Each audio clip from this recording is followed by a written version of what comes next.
जो हम चाहते हैं वो होता नहीं है और जो होता है वो हमें पता नहीं होता और हम बहुत ज़्यादा परेशान हो रहे होते हैं और हमें कोई रास्ता नज़र नहीं आता और हम सोच सोच कर और ज़्यादा परेशान होता है। लेकिन कुदरत कुछ अलग ही करने पर तुली होती है। जी हाँ, इसको एक कहानी के माध्यम से समझते हैं जिससे आपको और अच्छे से समझ में आएगा कि बहुत सी बार जो होता है अच्छे के लिए भी होता है। जी हाँ, एक बार एक राज्य का राजा अपनी प्रजा की कहते हैं ना कि वो पूरे राज्य के भ्रमण के लिए निकला कि अपने राज्य में क्या हो रहा है, कैसे हो रहा है, उसको पता करने के लिए। तो एक बार एक राजा अपने राज्य में भेष बदल कर निकला हुआ था।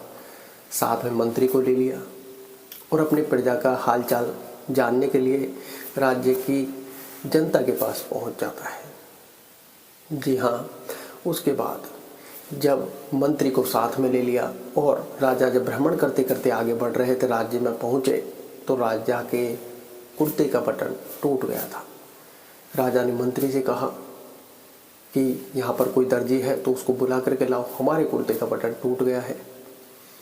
तो मंत्री ने गांव में पता लगाया तो वहाँ पर सिर्फ एक दर्जी निकला और मंत्री उस दर्जी के पास पहुँच गए और मंत्री ने कहा कि ये एक गुप्त सीक्रेट है कि राजा राज्य के भ्रमण के लिए निकले हुए हैं और उनके कुर्ते का बटन टूट गया है, वो तुम्हें लगाना है। तो दर्जी ने कहा कि इसमें कोई बड़ी बात नहीं है, मैं लगा दूंगा। और मंत्री ने पहले कहा था कि सीक्रेट है, ये किसी को बताना नहीं है। तो मंत्री जी दर्जी को लेकर राजा के पास पहुंचते हैं। राजा के पास पहले से ही अपने कुर्ते का बटन था तो दर्जी को कुछ खास ज़्यादा करने की आवश्यकता नहीं थी। उसने सुई धागा लिया, राजा के कुर्ते में बटन लगा दिया। जी हाँ, अब बारी थी राजा की। राजा ने दर्जी से कहा, बताओ तुम्हें क्या चाहिए, जो चाहिए वो मांग लो, कितना धन चाहिए। मंत्री से कहा कि इनको जो भी ऐसे है वो इनको उपलब्ध कराया जाए। लेकिन दर्जी ने कुछ भी नहीं मांगा क्योंकि दर्जी सोच में पड़ गया कि राजा से क्या मांगूं, कहीं राजा नाराज हो गया तो, कहीं राजा गुस्सा हो गया तो आखिर मांगूं तो क्या मांगूं। दर्जी काफ़ी ज़्यादा सोच विचार में पड़ गया। फिर राजा ने फिर कहा कि बताओ तुम्हें क्या चाहिए, जो भी तुम्हारी इच्छा है तुम मांग लो। फिर दर्जी के मन में ख्याल आया कि इनसे 2 रुपये मांग लेता हूँ। लेकिन फिर तुरंत ही दर्जी के माइंड में दूसरा ख्याल आता है कि अगर 2 रुपये मांग लिए तो राजा राज्य के भ्रमण पर निकला हुआ है कि मेरी प्रजा के साथ क्या अच्छा क्या बुरा कैसी चीज़ें चल रही हैं। 2 रुपये मांग लिए तो फिर ये सोचेंगे कि आखिर प्रजा से कितने रुपये लेते होंगे।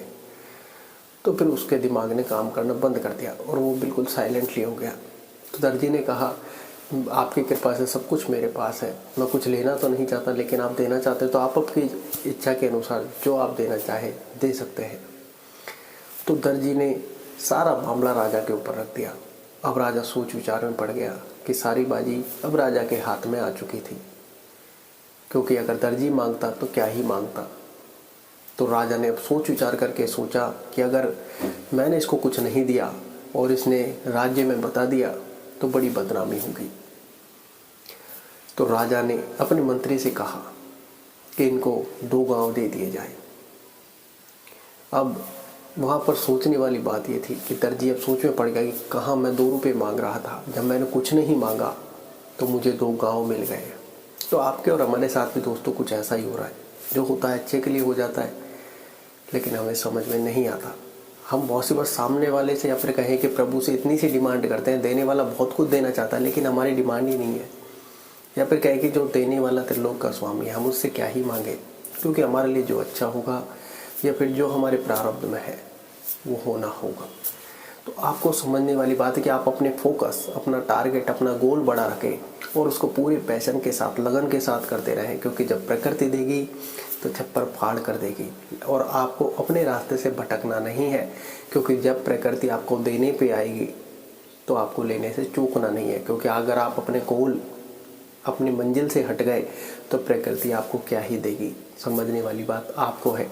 लेकिन अगर आप अपने फोकस, गोल से नहीं हटे, टारगेट बड़े रखे और जब प्रकृति को देने की बारी आई तो प्रकृति आपको छप्पर फाड़ कर देगी। समझने की आवश्यकता आपको है कि लाइफ में बहुत सी बार जो होता है वो अच्छे के लिए होता है।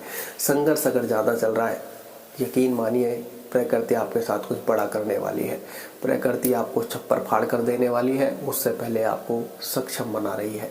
तो इन सब परिस्थितियों से लड़ने के लिए शांत रहना भी बड़ा ज़रूरी है और उन सब के लिए मेडिटेशन ज़रूरी है, क्योंकि मेडिटेशन ही आपको शांत रख सकता है।